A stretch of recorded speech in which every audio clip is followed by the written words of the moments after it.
What's up, everybody? This is Cole Boling with the Boling Group at Keller Realty, One Legacy Partners here in Topeka, and you are listening to Topeka Business Uncensored. Here we go. Here today with one of my good buddies, and I'm super excited. He's my first guest. So when this blows up, TJ, this podcast is super big, and everybody's listening to it. You'll be the first one that I ever interviewed. Yeah. So this is my buddy TJ Lorson. He, with his father, owns Heartland Title.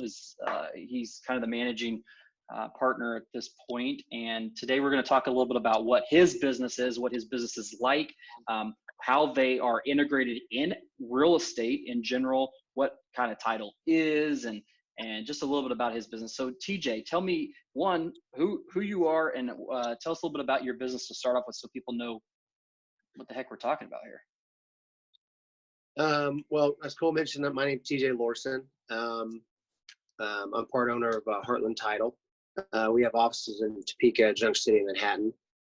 We serve around 15 different counties kind of along that corridor, going as far as Clay Center, and all the way to about Lawrence, maybe a little bit past Lawrence, a little bit of Wyandotte, Leavenworth area. Normally my day-to-day is we have 12 full-time employees, and I oversee quite a bit. Your phone rings nonstop. Yeah, quite a bit. Time. Yep. Quite a bit of operations and just making sure things are done correctly. Just overseeing. A lot of times now, to be honest with you, a lot of things are in my control, but a lot of them aren't. My people have to perform. So I think I have a lot of control, and I do, but then again, I don't. Have to rely on get the job done right. But a lot of it's order entry, making sure closings go well, overseeing difficult kind of transactions or kind of oddball transactions, how to handle it.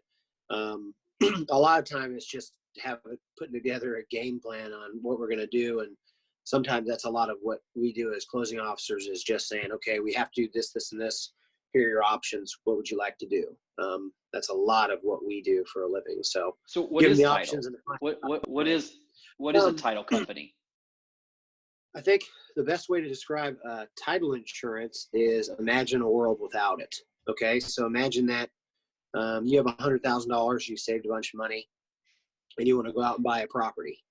Okay, and you find this property from John Doe on the street, and you put together a contract, and you hand over, your $100,000, and John Doe moves out, move in. Okay. 4 or 5 months later, you get a knock on the door from, Bill the banker, and he tells you, hey, you haven't paid your mortgage. We're going to foreclose on your home. And you say, well, hey, I paid for this in cash. The previous owner should have paid you on that mortgage. And they go, no, it hasn't. So we kind of step in the middle of that, and we're that middleman to make sure that when that money is transferred, that seller's just not taking that money on down the road and, doing whatever with it, but making sure those liens are paid off. Also in that process, we make sure real estate are paid, taxes are paid, any kind of invoices are paid, the lender funds are handed correctly, the deeds recorded correctly, the mortgages are recorded correctly. We are a deed mortgage state, so not deed of trust state. I know Missouri's like that. I'm not sure about. What's that mean? What Florida was, Cole? Yeah, I don't know. Did Florida have the deeds there, or what was that? Basically, a deed. The way I envision, I don't really know a lot about them. Basically, it's one document that transfers title and puts a mortgage on a property. I think it was Here, similar it's to two that. different. Yeah, I think it was similar to that. Yeah, I think that's what we were, because they were a lot like Missouri in most of the ways that they did things. Yeah, but here you say it's two different things, right? It's a deed and a mortgage. Yeah, two different documents. Okay. So what is one thing about your business that a majority of people probably don't know or don't understand? That we're a lot of utility. I would say that almost every lending institution requires title work in a transaction. Whether there's real estate agents involved, or not, 99% of the time, there's always a title company involved. The only time you do not have to have title insurance is, it's optional between parties, is a cash transaction. Cash transactions, if you want to fork over the situation I just said, $100,000. Yeah, no way. You feel good about that? Yeah. No way. No way. Yeah. Well, I think one of the for it. things you But said a minute ago that was really nice is insurance. Like, I think that seems to be one of the, maybe the most understandable pieces, because people understand home insurance, they understand car insurance. So the way that I'm understanding what you're saying is that your business is like an insurance for you as a home buyer and seller to say, hey, I'm ensuring that nobody's going to come back on you. No bank's going to come back on you. No former owner is going to come back on you. And you're basically the insurance provider to that, correct? Yeah, we insure the past. We don't insure the You the insure future. the past. I like that. Yeah. Okay, I think that's a pretty clear piece of information. I could tell from personal experience that. I lose you there for a second. No, I can hear you. Can you hear me? Yeah, now I can. Personal experience, we've had two situations where a property was sold and come to find out that person didn't even own the property. That was one of them. And it was deeded, it was the wrong, I don't remember, it was like the wrong code, like county number or legal description on, it was like a vacant piece of land. And I know that you guys took care of that, right? And then there was another one where a divorce happened 7, 10, 12 years earlier, and that person was still on the home. And because of title insurance, they caught that, because ultimately what could have happened was we could have closed on a home, and that ex-spouse could have found out that there was money transferred and that she still had ownership in that, and it was never cleared, that she could have came back and maybe got the house or could have fought for a lot of money out of that deal. So I know that title protected us in that situation. I don't think you had that one. You had the land one, but there's been so many other situations like that with clients that we've represented where the title itself caught things, encroachments and like things like that got really really tight in a sense. So I love it. I love title. It's one of my favorite parts of the transaction because it's the safety net from a real estate standpoint, is the way that I feel about it. What do you think about that? Yeah, I think a lot of our day-to-day is just, I think a banker, a friend of mine one time said, we're air traffic controllers. So everybody's flying really fast in different directions, and we're making sure they land safely. And you're almost like a banker because you collect all that money, and then you figure out who's getting the money and where it's going. Talk to me a little bit about wire fraud. Wire fraud is such a big thing in the world right now, right? Barbara Corcoran of Shark Tank just got, I don't know, $300,000-400,000 taken from her, and these people are good. Talk to me about like what wire fraud is, how people can protect themselves, and what we're seeing locally. Well, wire fraud basically is when, a hacker or one of these guys that are trying to defraud people some way or another. Either they get through a real estate agent's email or the actual consumer's email. Now, when I say consumer, I'm talking about the actual buyer or seller. And one way or another, they figure out, okay, these two people are involved in a real estate transaction. So, I'm an accountant and a title guy. I'm not a computer specialist. I have, an IT person that takes care of us and makes sure that we're safe and secure. But one way or another, they infiltrate your email.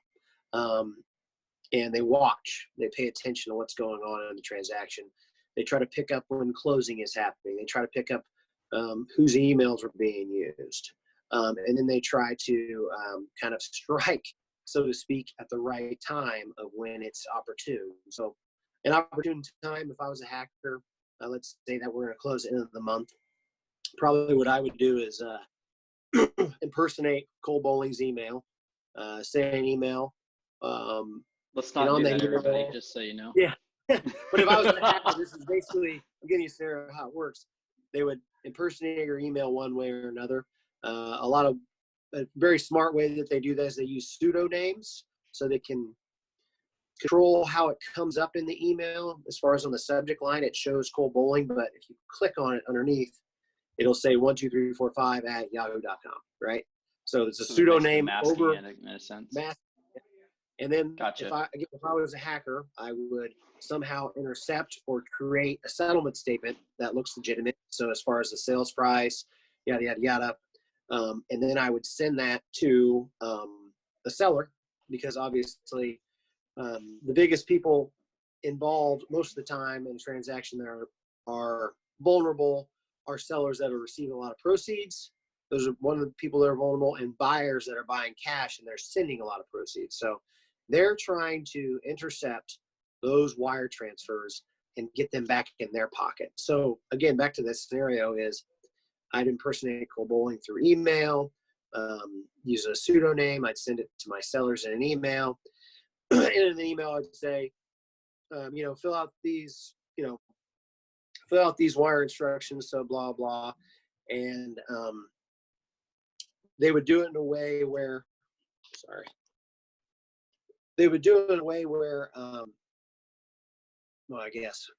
for a seller,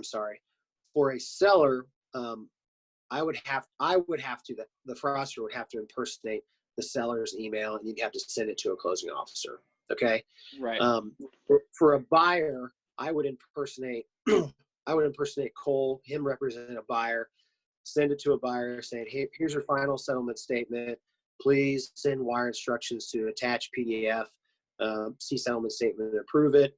And then you'd want the buyer to send the money. So in the buyer situation, you're trying to get the buyers to send it somewhere. In the selling situation where you're a seller, you're trying to get the closing office to send that money somewhere where it's not supposed to be. Gotcha. And it's happening, right? Like it's happening quite a bit.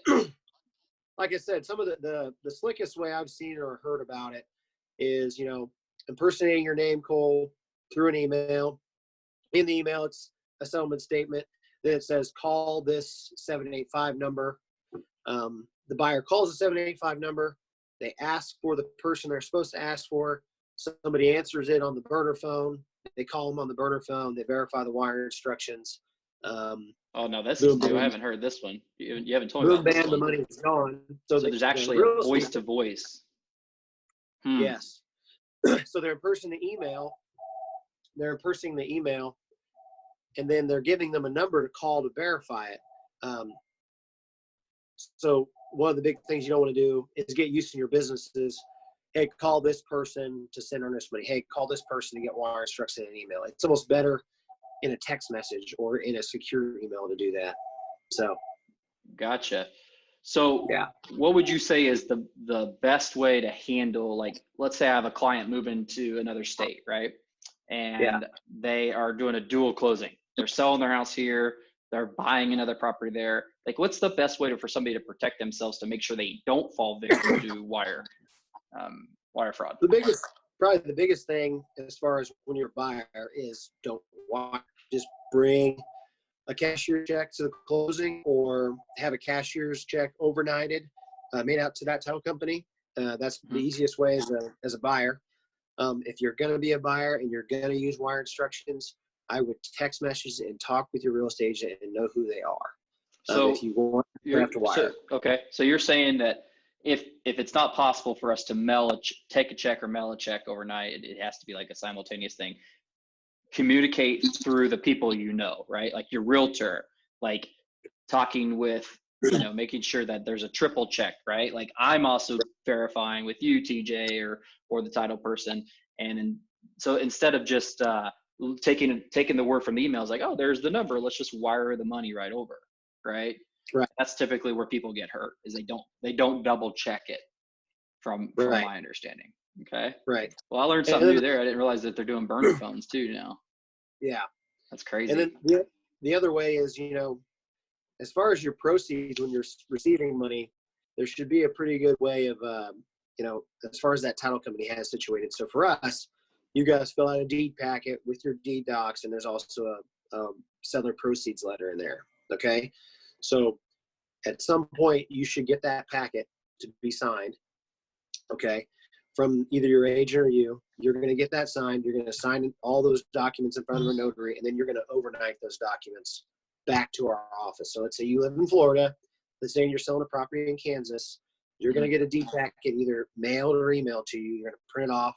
You're going to get it all signed in front of a notary to verify that's who you are. Okay. And then you're going to overnight those originals back to us. Okay. Okay. On that seller proof letter, it should be your information that you put on there. Okay.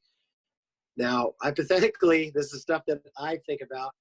If, let's say, a fraudster intercepts you on an email and then they get the deed packet back to us, I mean, those guys would have to do something really crazy. They'd have to intercept FedEx somehow, right? And stop your package and then get their package here, take out the seller proceed letter in the package, put it back in the envelope and ship it here. You follow Right, what probably I'm not saying? going to happen, right? It's probably going to be, it's all going to be digital and phone more than anything. So that's probably the safest way, right? Is to do a paper version still in a sense. Right. Yeah. Okay. All right. Yeah.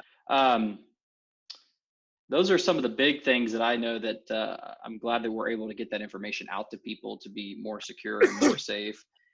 Let's talk a little, let's have a little bit more fun. Let's talk about you, and let's talk about like, if you were to give your past self some advice based on what you know now in your business, what would you say to the TJ from maybe 5 years ago? I don't have any regrets because you learn from all of them. But if there's something I could have done smarter, it would probably be, you hear that, what's that hiring thing? If people, as far as a leader, if they're not with you or behind you, there's patience, and then you need to get off the boat. I would probably say I should have said get off the boat a lot faster sometimes. Yeah. But that's just us caring about the people that work here. But you don't need to be. So you're saying, so let me make sure I'm understanding what you're saying here. So you're saying hire slower, fire faster. Yeah. Yeah. Okay. Yeah. Well, I mean, and absolutely. I think from a business standpoint, it is. Yeah. It is because we've all, and anybody that's a business owner that's going to be listening to this, or anybody that is in this field understands that there is the people aspect. However, you and I both know, TJ, that at the end of the day, everybody we've ever terminated or we've moved away from, the next 6 months, we see all of this stuff that we didn't see. All these, like, it was way more cons than pros, right? We got to live with our gut. We got to follow our gut. And I think I'm with you. I think the advice is, hire slower, do a lot more interviews, do a lot more double checking. And then, when something's off, you just got to hit it head on. So no, I think that's a great piece of advice. What do you love most about owning a business in the Topeka, Kansas area? Well, I like, the biggest thing is I'm from here. My dad's from here. My dad's oldest of 8. My grandparents moved here from, both went to, my grandpa went to Notre Dame and my grandma went to St. Mary's. They moved here when my grandpa went to law school at Washburn Law. So then they had 8 kids, and then most of my family lives here. So I like Topeka because all my family's here. And I like going into a restaurant. Can't really go into restaurants right now. Yeah. But I like going out or being somewhere and people know who you are. And if, I believe if you're a good person, you treat people right in general, Topeka's a great place to live.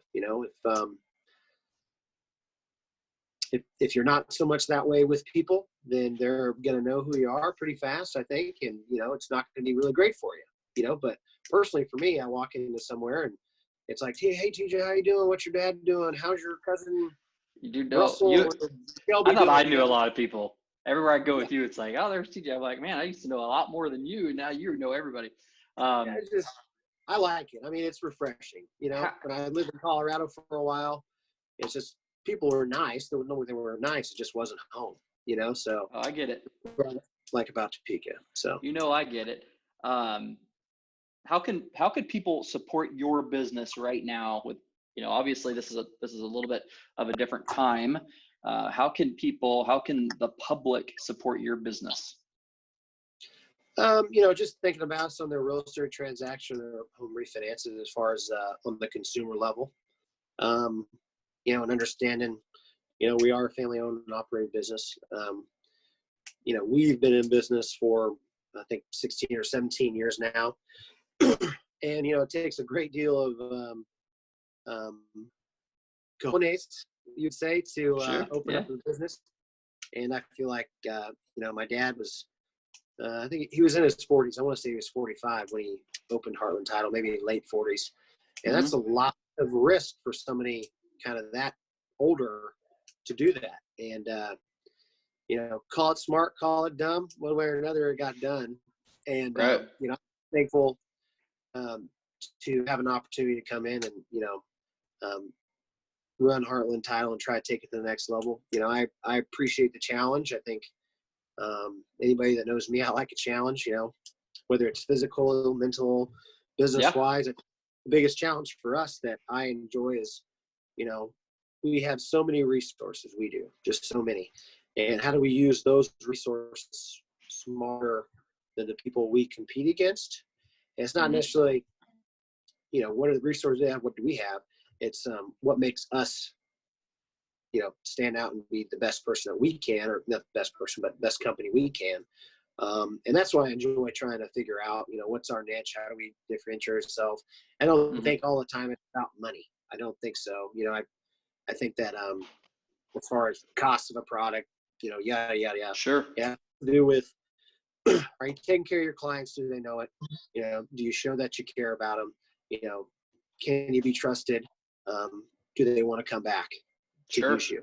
If you hit those things, people will pay exponentially. The cost to them is not a factor. And in our business, it's not a factor because most of the time the prices are the exact same.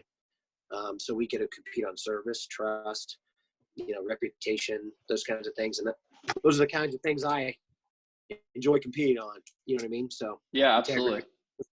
So if I heard you correctly, you're saying that if a consumer is listening to this and they are going to be selling their house this year, that they need to tell their real estate agent that they want to use Heartland Title. Absolutely. Yep. I like on the it. buy side or the sell. Both sides. Awesome. What pushes you, TJ, as a person to be the best business owner, business manager, leader that you can be? What's that? What pushes you to be the best? Sorry, the internet's going in and out for some reason. I think it's just a mentality. I mean, there's a lot of things. I'm a negative guy, so I like to be pushed by people that say you can't do it. I know that sounds, you shouldn't let the negative push you, but when somebody says you can't do it, bullshit. Watch me. That's stubborn. That's called stubborn. Yeah. And, I think that's one thing that people telling you can't do it, and then I think just growing up as an athlete, if we're going to play a game or we're going to go compete, why not shoot for being the best? Why not send edge? Why not be a little hungry? I think it's just a mindset. Either you're the hunter, right, where you're going out and try to beat your competitor or be somebody down, or you're the hunted. Either you're hungry or you're afraid somebody's chasing you, and I want to chase them down. So sure, yeah. Well, that's you got to have that tenacity, or you're going to be eaten alive by somebody else that has it. So what kind of advice would you give somebody who may be thinking about starting a business? 1 or 2 business tips. Be ready to wake up early. Be ready to stay late. Stick with some simple ideas and see them run their course. When I say see or run their course, stick with a strategy and actually, make sure it doesn't work, before you jump somewhere else.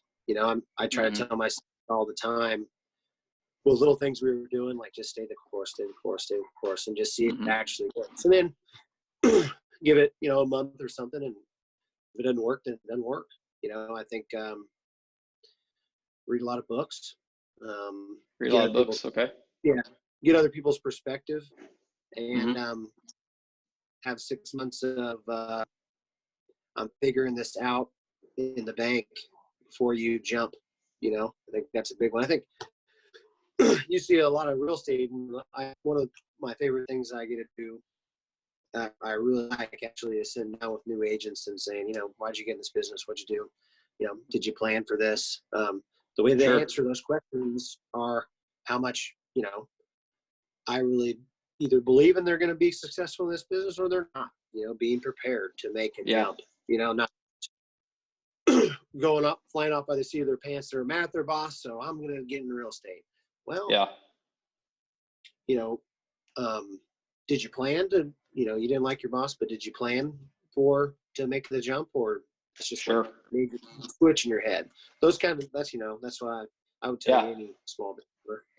Well, you kind of hit a nail on the head. There's a saying that I love. It's called, it goes like this: success is sequential. It's not simultaneous. So what that means is that people think that people have overnight success, right? They wake up one day and they have success. They just showed up on the top of the mountain, right? They didn't climb it. They didn't take a helicopter. They just showed up, right? They're there. Yeah. It's a great piece of advice. I love what you say, because when you look at it, it gets, the first year, it may feel like nothing's moving. It's almost like a train that's just kind of getting going. But if you continuously work hard every single day after day after day, the success shows up. It doesn't just show up. It slowly starts to build, right? And then all of a sudden you go viral, or all of a sudden you become, the #1 title company, or you become the #1 realtor, or whatever. It doesn't happen overnight. So you have to stick with it. I love that piece of advice. When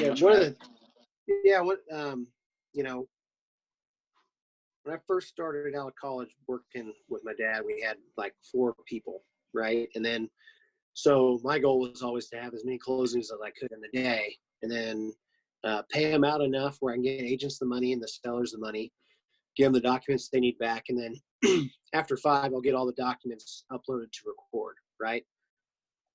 And then find somewhere enough time in there to work up new settlement statements. And, my goal was to max myself out until I had to hire somebody.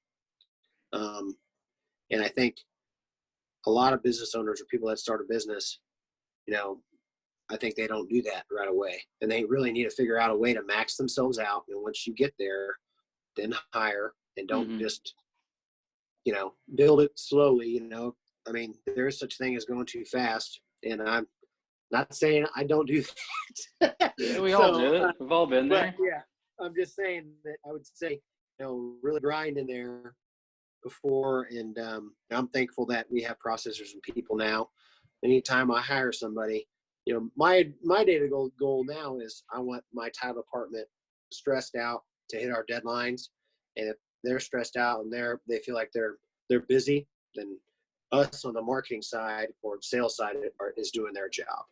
Sure. If they don't feel like that, then we need to get them more title orders. We need to get them, for somebody that works on cars, we need to get them more cars to work on. We need to get them more to keep their time busy. So that's my day-to-day now. I try to keep our people busy. I want them working. I want them to have enough orders in the day. So. Well, those are all really great piece of advice. I love hearing more about your business. Heck, I learned some things about your business, and I always will. I love talking with you about it. Is there anything else you would like to add before I ask my final farewell question? When's your house going to get built? How far when do you break ground? Probably, hopefully this year. I got to close on my other house first. Right? That's how's that? Yeah. So that's yeah. Anything else about title or your business or anything else that you want to tell everybody? Not much. Yeah, Tom Lorson still works here quite a bit. People probably think he's that retired. Guy. He really does. Love me some Tommy. 20 or 30 hours a week still, and he's not. He is still needed and wanted around here. he still does a lot. He has a Absolutely. great wealth of knowledge. So I think I'm just excited for the next go around. I'm just excited about the next couple of years, see where it goes. What are you envisioning over the next couple of years? What's your growth plan? I think we're doing well in the markets that we're in. Before I'm 40, so I'm 31 now. I'd love to go to Kansas City, KCK area. I played baseball at KCK Community College, and that would be really cool to start an office kind of in that Wyandotte area. That'd be Nice. neat. I'd like to do that. Yeah. Awesome. Before I'm 40. So that would put you basically Junction City is about the farthest right now, right? That you're working? Yeah. And then that'll get you all the way almost state line, right? I mean, in a sense. I mean, it's not that you can't do it now. You could do title work all over the state of Kansas. However, from a physicality standpoint, that's a pretty good radius. It's almost half the state. Yeah. I think one of the things that changes us a lot than other title companies is just being on that personal level. And I think it'd be fun to attack something totally different as far as Kansas City, Leavenworth area. That's a bigger market, different beast, larger. Yep. I don't know what kind of customer service they get there, and I just be another challenge. Yeah. Well, I appreciate you coming on today, TJ, and thank you for being my first guest. I'm super excited to watch how this grows.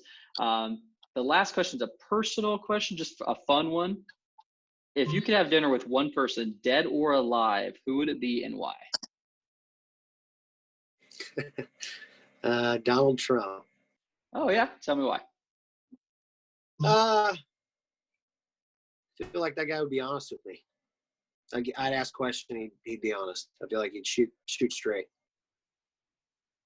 Cool. I could pick his brain on a lot of different topics. Let's just say that. I feel like it'd be interesting, real estate wise. Well, he's alive, so that is an opportunity that could present itself someday. You never know. Keep that out there in the universe. One of the reasons I like asking this question is one, I'm a firm believer that you put things out in the universe and someday it will come back to you, right? So if you want to have a dinner or something with President Trump, then you put it out there. You never know. You never know how it could happen. You could be part of a championship team that ends up getting invited to the White House. You never know, right? So put it out there, and I hope that it comes true for you, TJ. So I will talk with you soon. Thanks again for being on our podcast, and that's a wrap. We'll see you.